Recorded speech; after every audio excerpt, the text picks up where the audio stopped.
territory on West, there's just one way to handle the killers and the spoilers, and that's with a U.S. Marshal and the smell of Gunsmoke.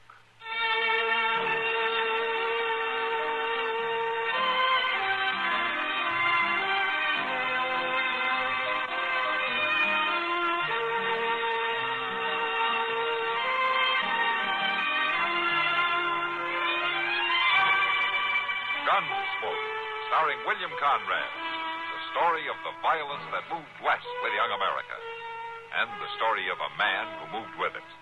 I'm that man, Matt Dillon, United States Marshal. The first man they look for and the last they want to meet. It's a chancy job, and it makes a man watchful and a little lonely.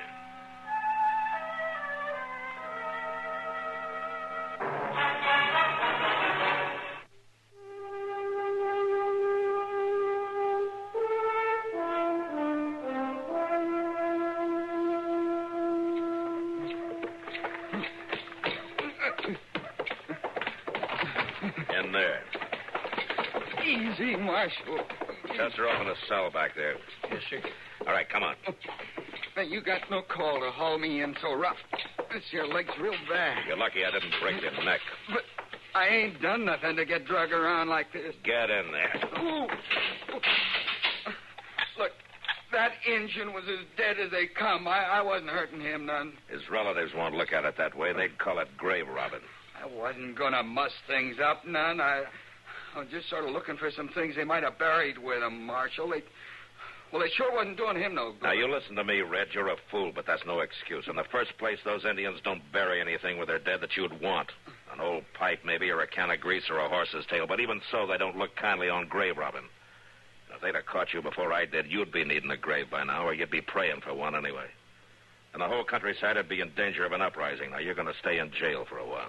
Well, but my leg, Marshal, it's still bleeding. All right, I'll have Doc take a look at it if I can get him to come over here. Chester? Yes, sir. Go get Doc, will you? Well, yes, I will, but if it was me, I'd just soon let him bleed to death. I would too, Chester, but that way we'd have the job of burying him. Yeah, guess you're right there, Mr. Dillon. I'll go get Doc.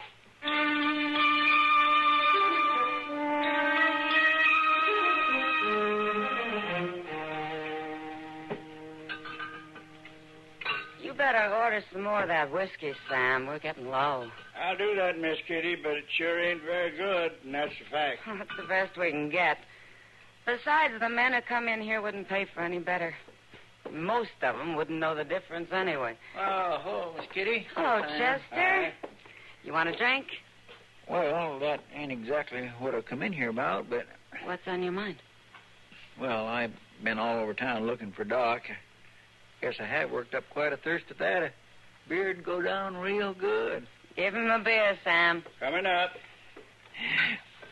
Tracking somebody down is sure dry work. There you are. Thank you kindly for the beer, Miss Kitty. You should have come in here first, Chester. I could have saved you getting so thirsty. How come? Well, Doc was in earlier on his way out south of town someplace. He said he wouldn't be back till tomorrow. Well, I swear I sure don't know what's the good of being a doc if you ain't going to be around when you're needed. Now, slow down, Chester. Doc didn't go off on a pleasure trip, you know. Who needs him? Well, Mr. Dillon sent me out to find him and bring him back with me. Is Matt hurt? Oh, no, ma'am, it ain't him. It's that no-good Joe Red we caught out there climbing up on an Indian burying place. Huh? He hurt his leg when we pulled him down. He's carrying on something awful about it. Well, you'll just have to wait till Doc gets back tomorrow. I beg your pardon. Yeah? I couldn't help overhearing. There's no secret about it. Sounded as though I might be able to help. My name is Milford Brand. I'm a doctor. Oh, well, that's good of you, Dr. Brand. This is Chester Proudfoot. I do. Proudfoot? Why don't you take Dr. Brand over to the jail, Chester? He can look at Joe Red's leg. All right, I'll do that, Miss Kitty. Maybe he'll have to cut it clean off.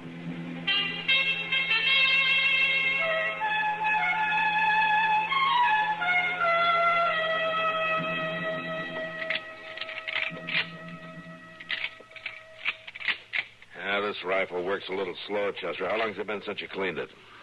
Well, not too long. Well, look at it, you can see that it's dirty, can't you? Right after the last time It ain't too bad. Hello, Matt. Hello, Doc. Oh, Doc. When'd you get back? Oh, about an hour ago. Hey, what are you doing? You figuring on starting a war? Yeah, I just want to be able to finish it if one gets started, Doc. We was only checking over the guns, Doc. It don't mean we're planning to shoot nobody. Well, I'm glad to hear that. Oh, so you still got Joe Red locked up? Yeah. How's his leg? Well, he stopped complaining anyway. Well, that could mean it's better or a lot worse. You want to see him? No, just not. He's Dr. Brand's patient. Let him handle it. You mean that other doc is still in Dodge? He's still here, and he's going to stay here, Chester. Huh? He's going to take up Doctor in here? That's what they tell me. Why, he can't do that. And why can't he? Well, this is your town, Doc. That's why he can't. Oh, now, wait a minute, Chester. Ain't no two ways about it. He can't come in here in his darn city suit and start drumming away your Chester. Matt, can you keep him going on like an old woman? Chester, will you ain't quiet fair. down and let Doc talk? Now, listen to me for a minute. This town is getting bigger all the time. We can use another doctor. We don't need no Lord knows doctors I in don't this- mind a little help. And it's just plain foolishness to say that you don't want a doctor because you don't like the cut of your suit. Well, now, I never said I'm going to go to the Dodge house and see if I can help him to get started. What? And if you have any sense at all, Chester Crawford, you keep your mouth shut and give him a chance. You might need him yourself someday. Well, now, just what did you think of that, Mr. Dillon? Well, I tell you, Chester, from the way Doc just left here, I think you better stay healthy for a while.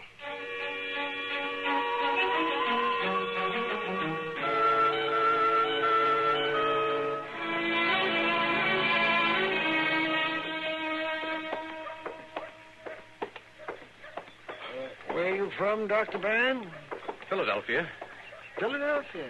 Oh. I understand Philadelphia has developed into quite a medical center. Oh, yes, indeed. Several medical schools there. Newest methods and procedures are taught. Now, it doesn't look much like Dodge City. Oh, no, that's true. You'll get your hands dirty here, that's a fact.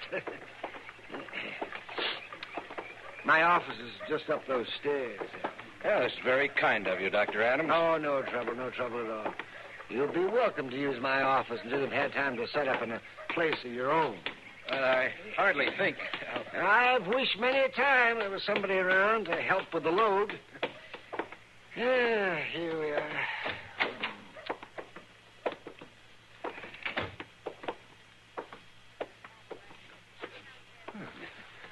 Very, very nice. Mm-hmm. Yes, that's very nice. And there's another room in there. Oh, I see. Mm-hmm. And where is your laboratory? Well, you're standing in it. This room? Why, it's hardly equipped. Most of my equipment, Doctor, fits right into that black bag. My laboratory travels with me. Well, how are you able to keep up on the current studies, on research? Well, doctoring out here doesn't give a man much time for study or research. You're too busy keeping folks alive any way you can, whether it's in the book or not. But maybe now that you're here and can help out with the work, I'll have a little more time. Dr. Adams, Yeah? perhaps we'd better get something straight. I didn't come to Dodge City to be your assistant. I intend to practice medicine in a professional and scientific manner. Well, sure you do, Dr. Brand. Sure you do. I just hope you'll be able to.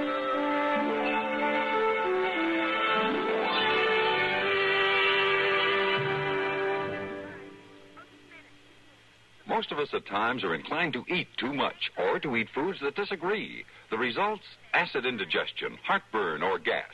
So remember this. Do you know about the little white tablets in the little green pocket roll? Just a-waiting for the moment when you need 'em to bring your acid indigestion under control. Tums are the little white tablets in the little green pocket roll. Tums for the tummy, T-U-M-S. Bring relief quicker than you'd ever guess. Best for any keep 'em handy in the pocket roll. Keep your tummy under Tom's control. Get Tums, 10 cents, 3-roll pack, a quarter. Or get the new Tums 6-roll pack with free metal carrier, only 49 cents.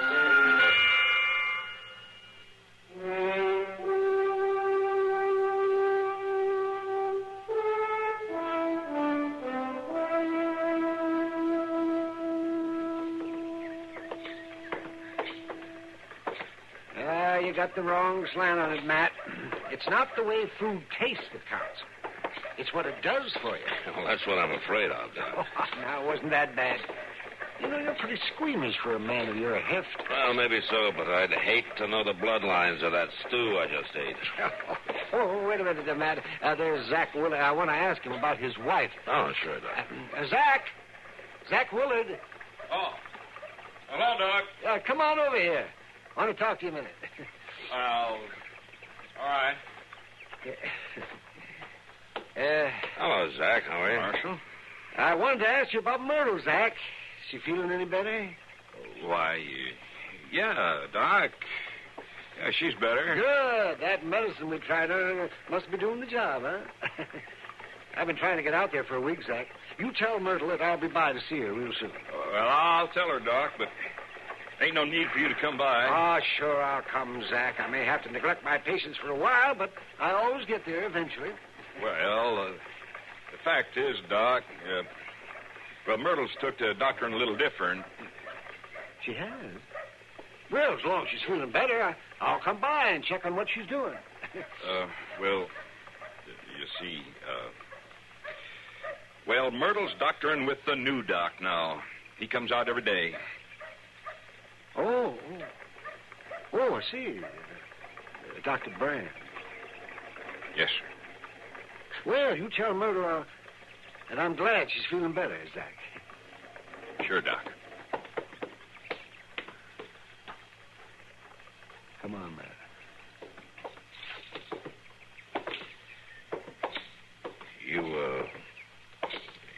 You're not going to let a thing like that bother you, are you, Doc?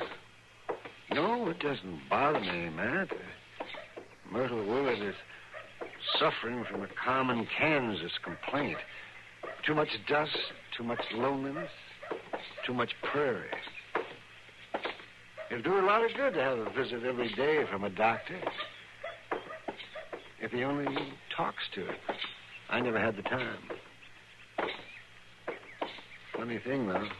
What's that, Doc? It looks like I might have the time from now on.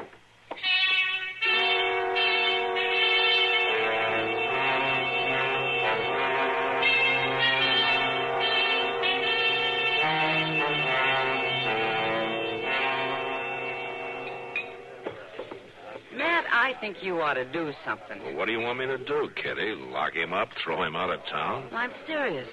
This Dr. Brand needs talking to.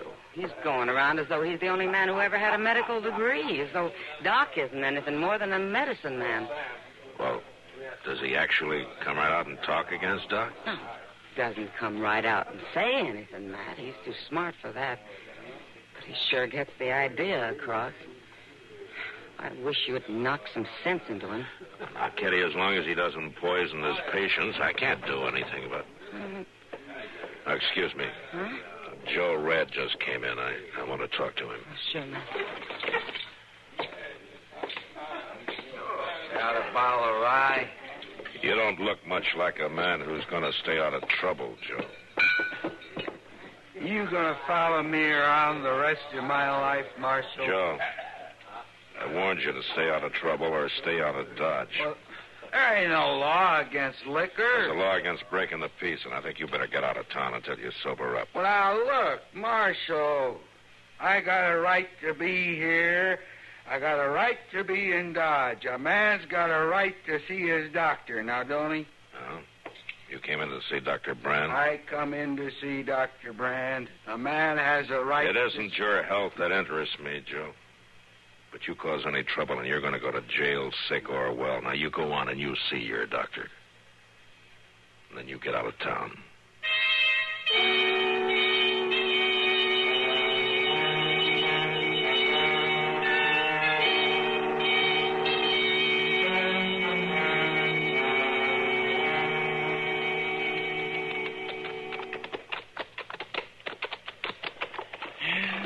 Dillon, just look at that cussed prairie stretching way out there. What's the matter with it? Well, it ain't good for nothing. That's what's the matter with it. It's only good for buffalo grass. The best it can do is grow a cottonwood. You could ride all day and all night, and it don't never change. I swear I don't know what ails folks settling in a place like this. You ought to know, Chester. You settled here. Well, I ain't either settled here. Well, you've been in Dodge a good many years now. You live there. Your friends are there. I'd call that settling. Well, now, that may look like settling to you, but I ain't about ready to settle nowhere near. Look yonder, Mr. Dillon. What? Over there next to that little old sod house. That man there. He's signaling to us. Well, let's go over and see what he wants.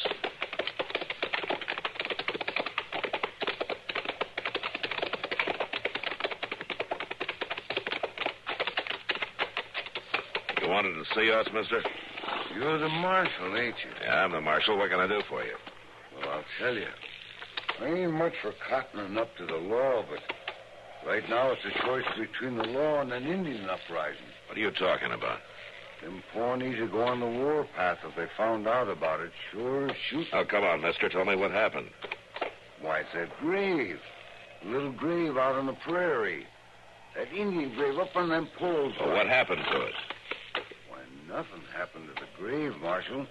It's still there, all right. Then what's the trouble? It's the body. Body? Yeah.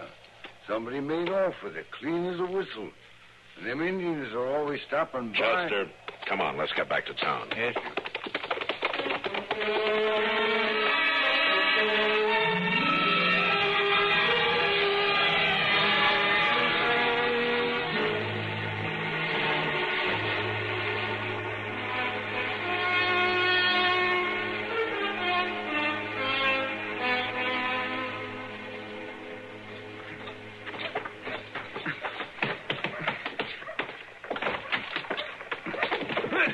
Marshal, I swear... I knew you were stupid, Red, but I didn't know you were this stupid. Now, you better tell me quick. What did you do with that body? What body, Marshal? I ain't killed nobody. Don't get smart with me, Red, or I'll break you in two. No, I'm talking about the body you took from that Pawnee grave last night. Now, come on. What did you do with it?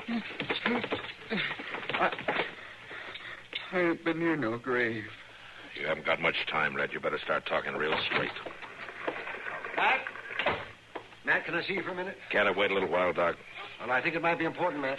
Well, all right, but make it fast, will you? I want to get the truth out of this man before it's too late. It won't take long. Chester? Yes, sir? Lock him up, huh? I'm coming right back to you, Red. You better have your story ready. But I ain't got no story, Marshal, even if you beat me to death. I might do that, too. Come on, Red, get moving. All right, now, Doc, what's on your mind? It's about that Dr. Brand. Oh, Doc, I haven't got time to worry about how you two are getting You along. ought to listen to me, Matt. All right, Doc, shoot. But it seems to me that there's something mighty peculiar going on in those rooms that Brand is set up to practice in. No? I know he takes great stock in being as up-to-date and scientific as possible, and that's all right. That's a good thing. But I think this is going a little too far. Will you get to the point, Doc? All right, Matt. Dr. Brand keeps a body in the back room of his office. A body? A corpse. Where are you going, Matt? I guess it's time I paid a professional call on Dr. Brand.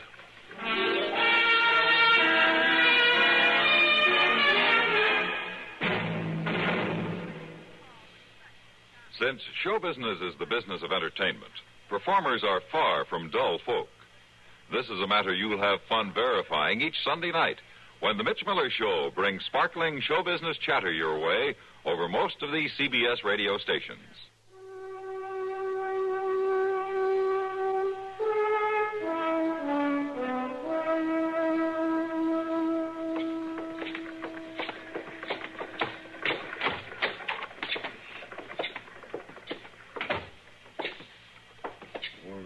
He must be in the back. Please, just have a seat. I'll be right there. It's Marshal Dillon, Brand. I want to talk to you. Oh, Marshal. Oh, hello, Dr. Adams. Hello. Brand, Dr. Adams here has been telling me that you keep a body in your back room. Is that right? Why, it isn't exactly a body, Marshal. It's a skeleton. Yes, I do keep it back there. It's helpful in my study. Where did it come from? I'm not sure it's any of your business, Marshal. It's my business, all right. Where did you get the skeleton? Dr. Adams, as a medical man, is it necessary for me to answer these questions? I think you better answer that one, Doctor. Well, as a matter of fact, Marshal, it was a lucky find. I procured the skeleton quite near Dodge City. You better hope you're lucky. It came from an Indian grave, didn't it? Why, yes, it did. Who got it for you? I got it myself, Marshal. I took a wagon and got it myself. Joe Red told me about it, but he was afraid to go out there again. I managed all right without him. Well, that's the first time I ever heard of Joe Red being smart. Now, listen, Dr. Brand, as soon as it's dark, we're going to take that skeleton right back where it came from. We'll bring the wagon by, and you'll be ready. Oh, come now, Marshal Dillon. Aren't you making a mountain out of a molehill? Every good medical office should have a skeleton to refer to. You'll have to provide your own, Dr. Brand. This one is private property. But it was just an Indian grave. I don't know how you think about things where you come from, Brand, but robbing a grave, any grave, is considered a crime out here. More than that, you've placed the whole countryside in danger. These Indians visit their graves, and if they come and find the body gone, they won't like it, Dr. Brand. And if they came to me and asked me who stole it, I'd tell them. You must be joking, turning a man over to the Indian. Let me tell you something. If I had a choice of whether to turn you in or let the Indians start an uprising over something you did, it wouldn't take me very long to make up my mind. So you just be ready and bring that skeleton out as soon as it gets dark.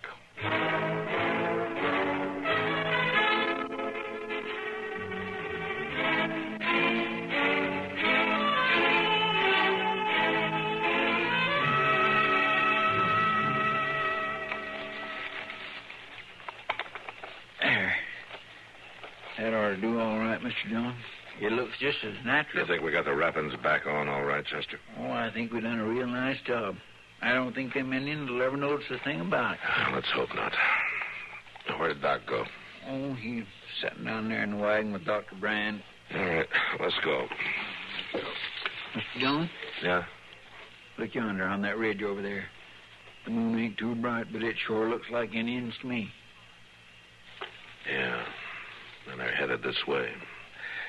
Well, let's get down off of here quick, Chester, and get back to the wagon.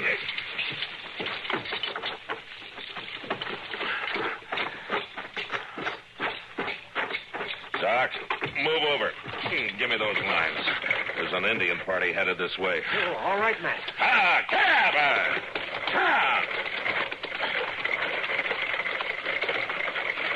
Indians? Look, Marshal, maybe if we shoot at them, they'll go Put away. that gun down, Brand. Oh, well, what are we going to do? We're not going to do anything. I'm going to pull up now and let them come to us.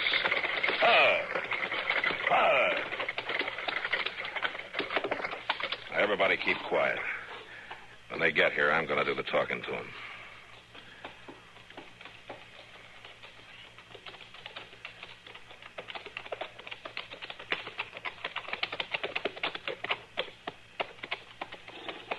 We come in peace. Is there a chief among you? Aye, Sharpnose. I don't think I know you, Sharpnose. Are you far from your village? Very far. Well, why do you come here? We come to pay respect to grave of my brother's brother. Oh, the one back there? The one back there. Why you come? Well, we were just passing by, so we stopped to pay our respects to the grave of your brother's brother, too. We go. Yeah, you go.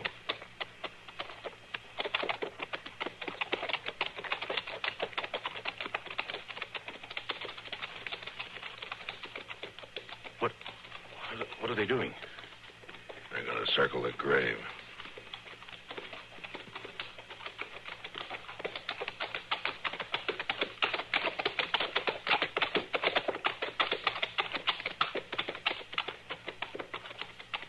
Is it going to be all right, Matt? Yeah, I think so, Doc.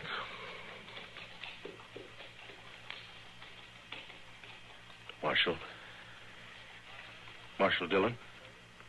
Yeah, what is it? I'm listening. I think I owe you an apology. And Dr. Adams, I guess I have a lot to learn.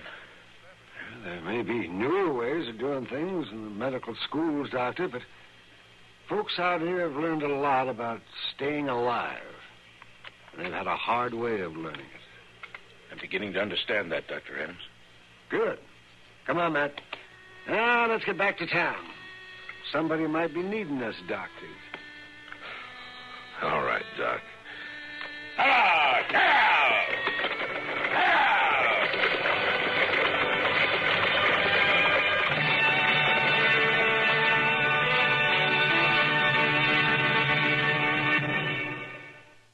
Rambler continues to pass car after car in sales in state after state. Rambler now outsells all but 2 other makes. Come see why. Drive the success car at your Rambler dealers.